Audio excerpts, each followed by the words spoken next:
ఈరోజు మా ఇంట్లో పసుపు కొట్టడం కార్యక్రమం అనేది స్టార్ట్ అయిపోయింది.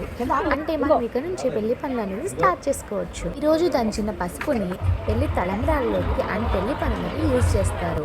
సో ఫస్ట్ మనం ఒక రోల్ తీసుకుని దాన్ని పసుపు కుంకుమలతో పూజించి నెక్స్ట్ దాన్ని అలంకరించి ఒక తాంబూలం పెట్టి 5 ముత్తైదుల చేత పసుపు అనేది దంచుతారు. ఫస్ట్ ఈ పసుపు దంచడం అనేది పెళ్లి కొడుకు తరపు నుంచి అంటే పెళ్లి కొడుకు వాళ్ళు ఫస్ట్ దంచాలి, తర్వాత పెళ్లి కూతురు వాళ్ళు దంచుకుంటారు.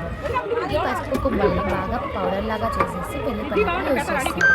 ఇలా అందరికీ కాళ్ళకి పసుపు రాసి వాళ్ళకి బొట్టు పెట్టి తాంబూలం ఇచ్చి పంపిస్తారు.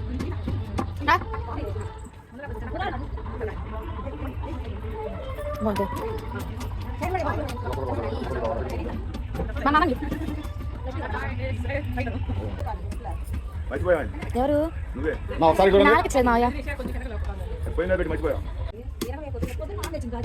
అక్కడ 2 రోజులు ఉందో